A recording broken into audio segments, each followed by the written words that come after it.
Hey, I'm meteorologist Doug Myers with the latest forecast on this Wednesday. Yesterday, we had high temperatures in the mid to upper 20s for most areas, 30 degrees in Emporia. Today, we're finally getting back above freezing, which will help. Sunny skies, too, mid to upper 30s, so expect quite a bit of snow melt taking place, especially on any leftover snow on roadways, maybe some parking lots, grassy surfaces. That's going to take some time because that's where most of the snowpack is. But certainly a lot of the roadways will continue to improve. But be mindful that whatever doesn't evaporate will refreeze tonight and cause some slick spots. So just use caution for tonight. Tomorrow, we're mid to upper 20s as temperatures get colder as we usher in colder temperatures, and we'll have mostly cloudy skies tomorrow as well.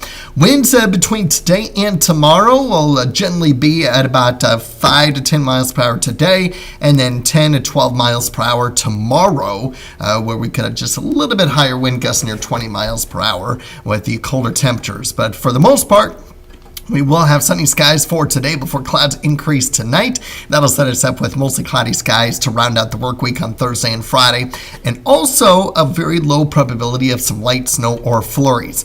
Not to the extent where we're going to worry about any meaningful accumulation.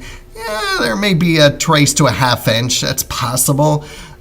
You may not even notice it because of the snow already on the ground. You may notice it more on the roadways if it's clear, but it's not going to be very impactful. So, and then there's still some uncertainty on when specifically that snow will actually fall and where.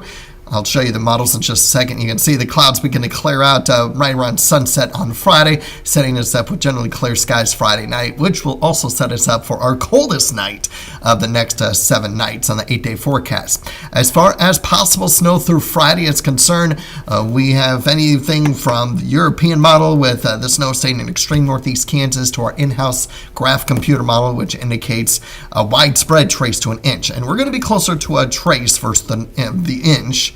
Some areas may get up to a half inch, but it is going to be a very low probability of a half inch to an inch. Obviously, we'll continue to fine tune it on a day-by-day basis, but for the most part, keeping the forecast dry. I think we're dry for the weekend. You'll notice that we're below zero, not only for the temperature Saturday morning, but of course with wind chills as well. Many spots between 10 below and 15 below zero. So want to be mindful of that if you're going to be out early. Otherwise, we're warming back up on Sunday, both in the morning and afternoon on the first day of February, even warmer on Monday, and then things begin to take a turn for Tuesday and Wednesday. There is still a lot of uncertainty with that storm system. So by no means is that set in stone. Just to give you an idea of the next 8 days, well, it kind of reversed itself. The European model was the one that was showing the more impactful precipitation compared to the GFS, which mainly showed little to nothing, and now it's reversed. The GFS is showing more than the European. So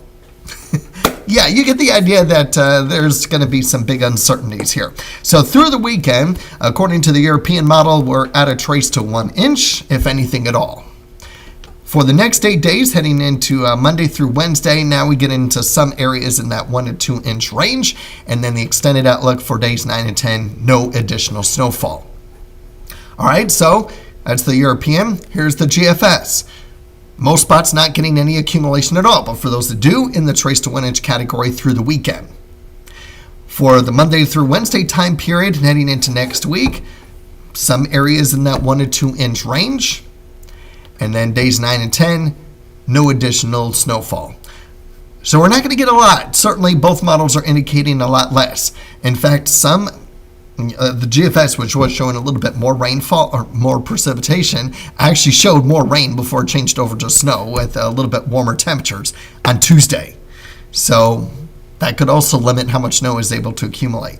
And taking a look at our extended outlooks, obviously we'll keep an eye on a couple of rounds of some light snow or flurries through the weekend, and then maybe that opportunity for precipitation Tuesday and Wednesday. But in all honesty, we probably will stay dry, and we're likely going to stay dry with probability below average precipitation in the 6 to 10, 8 to 14 day outlook. Keeping it on a day-by-day basis, though, so make sure you're checking back in for updates. There are indications it does warm up, though, so after a very cold end to January, there are improvements to the beginning of February, but In the extended outlook in the 3 to 4 week range, equal chances of above and below for both temperature and precipitation. So certainly all eyes are on the overall weather pattern, as always, taking it on a day-by-day basis. But take advantage of today, enjoy it, but also be mindful that colder weather is on the way, and there could be some additional slick spots with any snowmelt that takes place today when it refreezes tonight. So use caution. Have a great day.